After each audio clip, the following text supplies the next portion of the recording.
Joe Flacco, though, no longer the quarterback that they have pushing out there. Much respect to Joe Flacco, great career, Super Bowl winner. It should be it. You're done. You're done, son. You're done. He still will be, though, quarterback 2 on their depth chart. Wow. It was revealed that Shedeur Sanders is going to be QB3. Shedeur had a media availability this week, and he had a lot to say. We got video right here of what he had to say. Turn the volume up. No, you're hearing it. What do you mean I'm hearing? This is what he had to say. Turn the volume up. No, this is what he had to say. Yep. Yeah, Shedeur Sanders mimed his way through his media availability this week, sparking a lot of conversation online. How do we feel about him? You know, a lot of news about his comments last week. How do we feel about him staying radio silent during his media availability this week? Can you do something for our YouTube chat? Do something for them real quick. Do you have the Rex Ryan clip? Yes, we have the Rex Ryan clip. I believe Shedeur Sanders was responding, or lack thereof, to Rex Ryan, former coach, went on a show on ESPN earlier on this week, or maybe at the end of last week, and he absolutely blasted Shedeur Sanders. Shedeur's mama hopped in and said Rex Ryan was an imbecile, hopped in, said there's no place in sports for that. Before I talk, I want y'all to hear Rex Ryan talk. Rome, when y'all are ready. Yep, here's the clip right here of what Rex Ryan had to say last week. Why the hell isn't he putting Shedeur Sanders? We're all waiting to see this Shedeur Sanders be the guy, or Gabriel, whatever. Something's missing.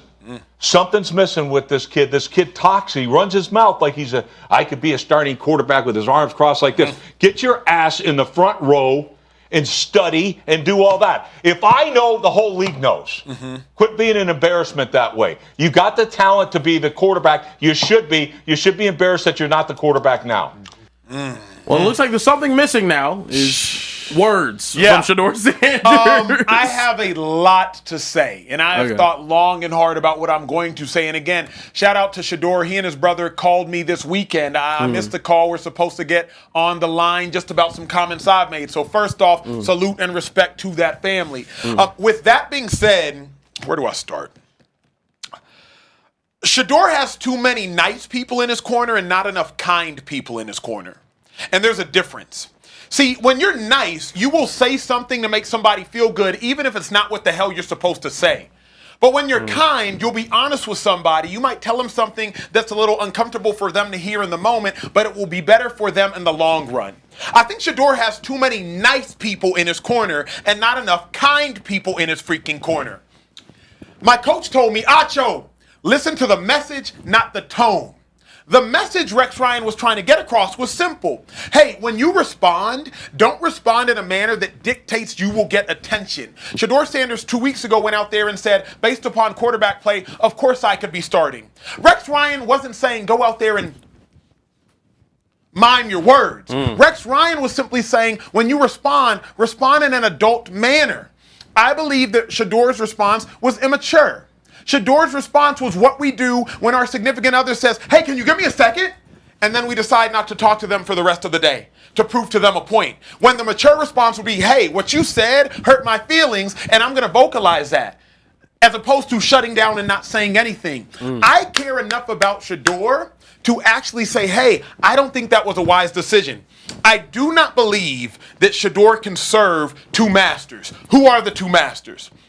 I do not believe that Shedeur can serve the community and can serve the coaches.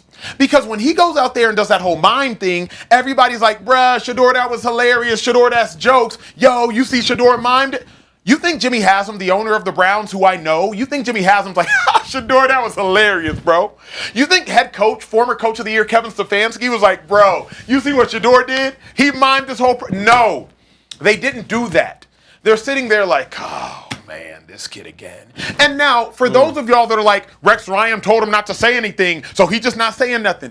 Y'all know better than that. Y'all know that's immature. Y'all know that's immature. Y'all know y'all have been in those situations when somebody has told you something and they didn't mean it literally. So don't take it literally. I believe this was a very, very, very, very immature response by Shedeur. Now, Shedeur's young. He should be immature. I was immature and still am, but I was for sure more immature at 22, 23. If a 9-year-old's short, they should be short. They're 9. We've seen immaturity from Cam Ward, quarterback, first-round pick for the Titans. He went out there and said, and I quote, not using my own language, he went out there and said, we look like ass. We played like ass. Head coach of the Titans went to the podium today and said he has some growing up today to do. Star defensive lineman for the Titans, Jeffrey Simmons, went out there and said, hey, I think as he gets older, he'll change his perspective. He might change his words. He's a leader. So I'm saying all this to say, and apologies for being so vexed and frustrated by this whole situation, but there are too many, I won't even say yes men in the camp, but y'all have to understand, how you think and how I think is not how billionaires think. Otherwise, we'd be billionaires. And the way these billionaires are looking at the organization is not how we're looking at the organization. They don't find that stuff funny. They just don't. Talk to me, bro. I'm listening. I'm struggling to see if it's a damned if you do, damned if you don't type situation, right? Because that's what I think is going on with Shedeur and in terms of what his response was to this.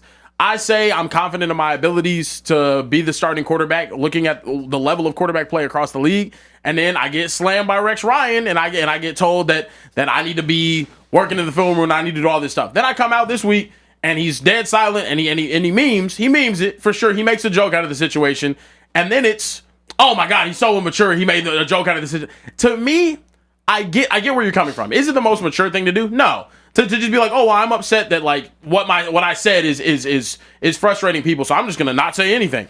That's what it comes across like. Yes. Correct. But also at the same time, it's a third string quarterback who I think the news shouldn't be as much about him as it is. And I think that also might be the reason why he ended up being a 5th round draft pick, and a lot of teams didn't want to touch him. Like you said, a lot of owners don't really want to deal with that type of thing. Yeah.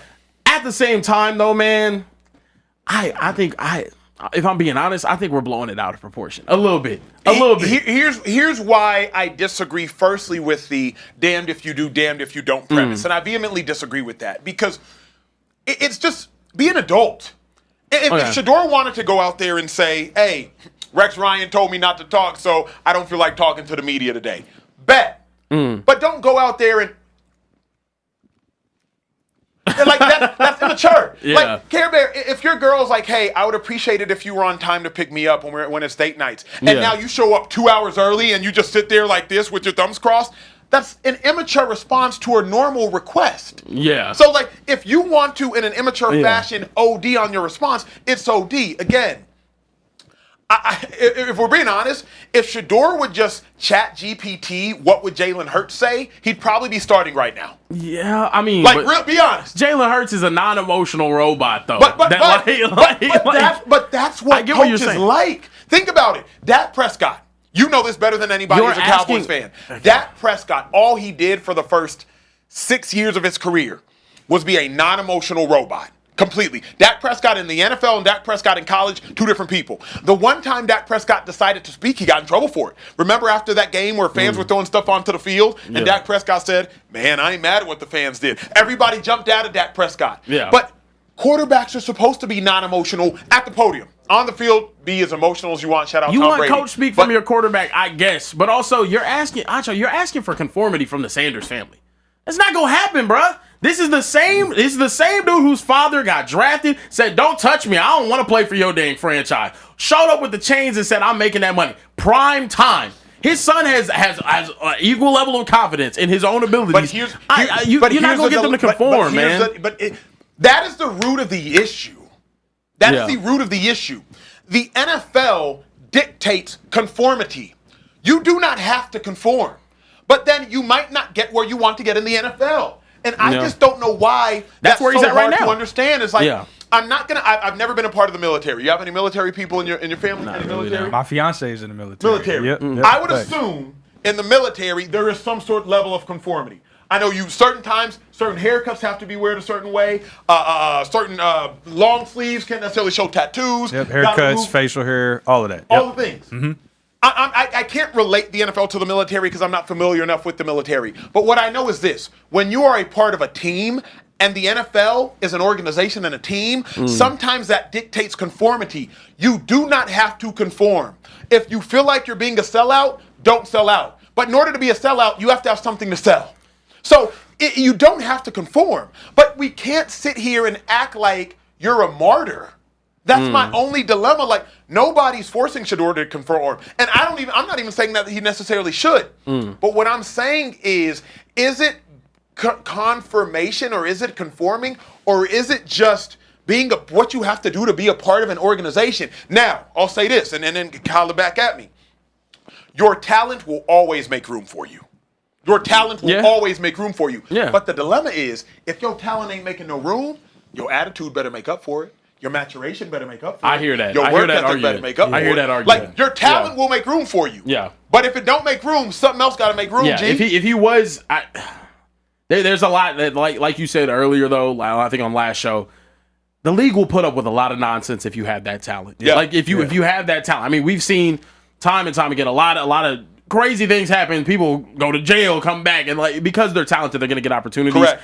I'm not here to say that Shedeur is not talented. I think he is talented. I think it's his first season. He's in the league. He's got to figure it out. And I think right now, what the league did, drafting him in the 5th round, doing what they're doing right now, having him be a third, not getting reps in the preseason, this is them trying to make him conform, in my honest opinion. I think they're trying to push the message that you're saying, like, hey, you need to be able to play your part, play your role. And he's like, no, I think I'm a superstar. Let me ask you this. Is there anything wrong with that? I do not think that there is anything inherently wrong with an organization that is paying you money saying, this is how we want you to act if you're a part of this organization. I used to work at Fox. When you worked at Fox, and we were doing a morning show, you wearing suits, we were wearing ties, is that confirmation? Okay, say I want to show up to work in a tank top and swim trunks. Acho, you can't. That's not what this occupation dictates. That's not what this occupation mandates. So, is it confirmation, or is it just any organization like the ones y'all work to make sure y'all can put roofs over y'all head, like the ones you work, like the one you work, like the one I work? Yeah. Is it not just you doing what an organization mandates you do? Why are we acting like this is modern day slavery? Like the NFL owners got their whips out talking about, you better throw at the combine. NFL owners got their whips out like, you better give us coach speak. You are getting paid or being offered multiple millions of dollars. Yeah. And what do you have to do? Say yes and no? You got to give a little coach speak? I'm not asking you to remove your culture. Yeah. I'm not asking you to denounce your black. I'm not asking you to denounce your family name. Yeah. I'm simply saying, be more professional. Whatever that word professional looks like, just be that. That's fair. I think that's fair. What about you? I mean, I hear where you're coming from, though. With any job, like this job, I can't wear crazy clothes and have my hair even with it. I get what you're saying. I also feel like I feel like we got to change with the times. You know, when our parents were working these corporate jobs and stuff, tattoos not allowed. Yep. Hair color not allowed.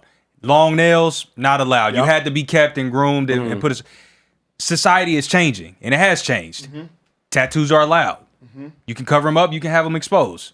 Sleeveless shirts were not a thing. Women in the office wear sleeveless shirts all the time now. You know what I mean? So as times change, so too should people's mannerisms and people's what that level of professionalism is. And I think that doesn't happen without people like Shedeur challenging the status quo. But I don't the think thing with Shedeur is though, finish it. the thing with Shedeur is though, this may be a bad analogy, but you play silly games, you win silly prizes. Yeah. So if you're going to play the game of being a disruptor, then you have to also accept the consequences that come with being a disruptor. Yeah. Correct. And I mean, he's smiling in the Myman video. If you can read lips, some of the things he's saying, he seems content with it. But he is trolling. Yeah. If he's fine with that, I'm cool with him dying on This that is hill. not the most mature response. But is it not is Shedeur the adequate candidate to be the disruptor? Cam Newton was a disruptor and should have been. Yeah. Cam Newton was 6'5", 240 pounds. He's way bigger than me, and I played linebacker. Cam Newton is the person that should be the disruptor. Yeah. Travis Hunter, one of the most uniquely talented players we've ever seen in the history of the game of football. He can be the disruptor. Deion Sanders, allegedly backpedaled to 4-3. He can be the disruptor. You know what I mean? Like straight up. Allen Iverson is who comes to my mind. Can be a disruptor. Braids, big chains, big earrings. Correct. Flashy whips. So is your argument that Shedeur's talent doesn't equate to him being a disruptive? Or Disruptor. I don't think that. That's clearly what the league feels. Agreed. I don't think that Shedeur. I don't think that it does Shedeur a disservice to be the one to be the disruptor. And I wish people would tell him that. I think you're about to allude to that point now. No.